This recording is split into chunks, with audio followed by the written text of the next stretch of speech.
No dia seguinte, a multidão que tinha ficado do outro lado do mar constatou que havia só uma barca e que Jesus não tinha subido para ela com os discípulos, mas que eles tinham partido sozinhos.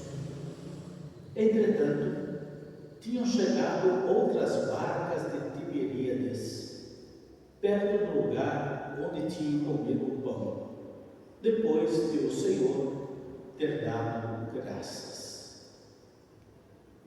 Quando a multidão viu que Jesus não estava ali, nem os seus discípulos, subiram às barcas e foram à procura de Jesus em Cafarnaum. Quando o encontraram do outro lado do mar, perguntaram-lhe: Rabi, quando chegastes aqui? Jesus respondeu: em verdade, eu vos digo, estáis me procurando não porque vistes sinais, mas porque comestes pão e ficastes satisfeitos. Esforçai-vos não pelo alimento que se perde, mas pelo alimento que permanece até a vida eterna, e que o Filho do Homem vos dará, pois este é quem o Pai marcou com seu selo. Então perguntaram: que devemos fazer para realizar as obras de Deus? Jesus respondeu: a obra de Deus é que acrediteis naquele que Ele enviou. Palavra da salvação. Glória a vós, Senhor.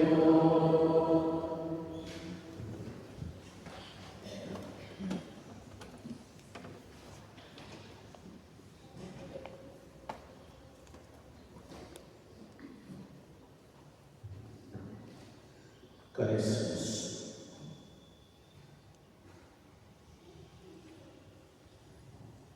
vocês vejam que o Atos, que até então ficava ali dizendo os apóstolos, os presbíteros, agora acontece com um diácono, Estevão, e ele será apedrejado mais tarde, será morto. E ele será morto justamente por causa desse falso testemunho. Eles o levaram até o cemitério e disseram o que Jesus havia dito. Jesus tinha dito a respeito do templo que era o corpo dele. Eles entenderam: o templo é onde nós nos reunimos. Se você ficar atento, normalmente as acusações, as mentiras, as falsidades, elas acontecem não a partir daquilo que é mais importante, mas a partir daquilo que é periférico, que nós podemos ganhar outro amanhã, mas não acontece a partir do centro. Eles não estão de maneira nenhuma, não prestaram atenção que Jesus está falando do seu corpo, mas eles estão ligados à estrutura, à construção. Ele está falando desse lugar que nós consideramos sagrado, e ele, pessoa, não tem nada de sagrado para nós. Os tijolos, as pedras que não falam, que não respiram, que não têm sentimentos, para nós são importantes, mas as pessoas não. Então nós temos que tomar muito cuidado com isso. E com isso, o Estevão vai ser condenado à morte. Embora eles tenham olhado para ele, viram o seu rosto como viram o rosto de Moisés, transfigurado, mesmo assim eles não estavam convencidos que ele fato era um homem de Deus. Meus irmãos, situação semelhante nós encontramos no capítulo 6 do Evangelho de São João. Vocês percebam que eles ficaram perguntando-se, mas como Jesus chegou aqui? E Jesus queria ensiná-lo outros caminhos. Eles ficaram olhando, nós chegamos de barco, e ainda não amadureceu para eles que Jesus tudo pode. Ele é o enviado de Deus, Ele é o Filho de Deus.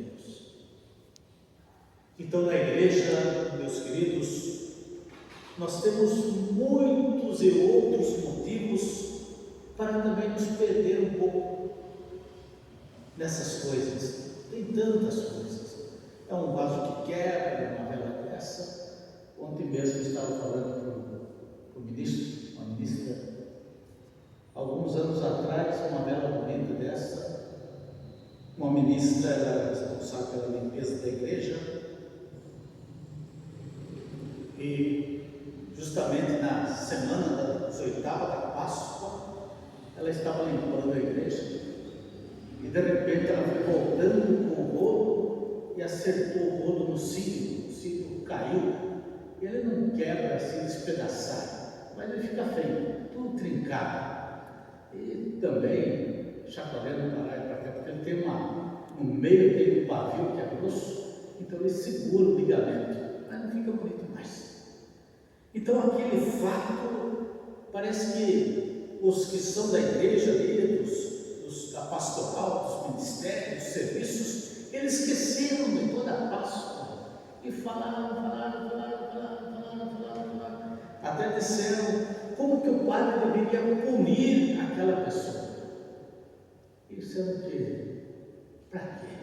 Foi um acidente, ninguém gostaria de ter quebrado aquela vela, nem a senhora. Simplesmente despreocupou-se um pouco e acabou acontecendo um acidente. Graças a Deus que não foi nada grave, mas para as pessoas, gravíssimo. Esqueceram que ali no cílio está a identidade mais grave, o ponto mais alto da nossa fé. Que eles deviam olhar, Jesus padeceu, sofreu, mas ele está vivo. Isso é o mais importante. A vela continua ainda com o fogo, apesar de trincada, apesar de esquisita, ainda o fogo permaneceu na vela.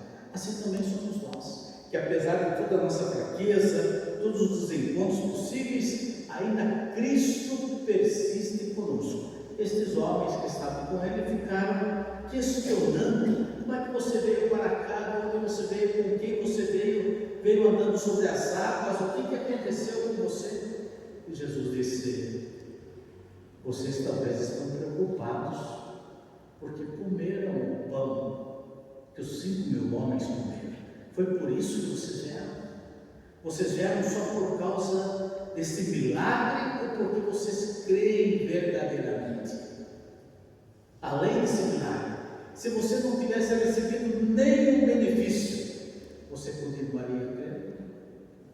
Se a mulher não tivesse quebrado esta vela, vocês teriam lembrado do serviço que ela faz na igreja, de limpar, manter limpo o templo? Vocês teriam lembrado dos benefícios que ela faz?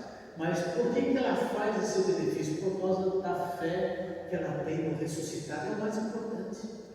Então, por isso que o refrão, que é o Mateus capítulo 4, versículo 4, nem só de pão vive o homem, mas nós vivemos da palavra de Deus. Da palavra de Deus. Queridos irmãos, o mal, ele não é infinito, ele é finito.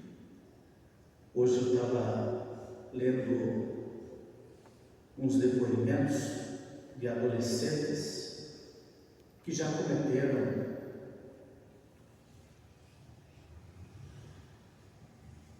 infelizmente alguns tropeços que levaram pessoas à morte. São assassinos. E lendo os depoimentos deles todos, não é o problema de ser assassino. O problema é porque matou uma pessoa inocente, mas porque ele é doente. E ele, infelizmente, nasceu assim, porque tem 10 anos, 12 anos, 14 anos, 16, 17, a idade não interessa. E, ouvindo a fala, ele diz: eu só parei com aquela atrocidade porque não tinha mais o que fazer. Mas eu não me senti saciado. Se eu encontrasse uma outra pessoa que tivesse oportunidade, eu faria tudo de novo. Mas eu sei que aquela pessoa chegou ao fim, não tem mais o que fazer. Maldade é assim. Vou praticar o outro. Mas o bom é que sempre nós esperamos que só Deus vai nos saciar. Agora, o mal é o meu egoísmo, é satisfazer o meu ego, para que eu me sinta bem depois do mal que eu pratiquei. Por isso que Jesus, olhando para eles, pergunta: vocês estão à procura daquilo que é passageiro ou daquilo que é eterno? E eles dizem: olha, claro, do que é eterno. Então, como é que nós devemos fazer para praticar as obras de Deus? Porque elas são eternas. Jesus disse: a obra de Deus consiste em acreditar naquele que Ele enviou. Vocês creem em Deus? Vocês creem em Jesus? E eles vão professar a fé. Nós cremos. Então, se vocês creem, vocês guardam e guardarão os meus mandamentos. Se você acredita naquilo que é bom, você praticará a bondade, apesar da sua fragilidade.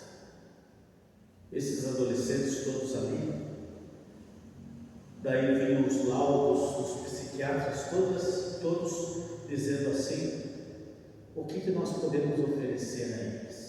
Para o bem-estar de cada um deles, eles não poderão mais conviver com pessoas que serão bem para eles em primeiro lugar, porque eles aumentarão o peso com o sangue dos outros da sua própria dor. Nunca serão curados.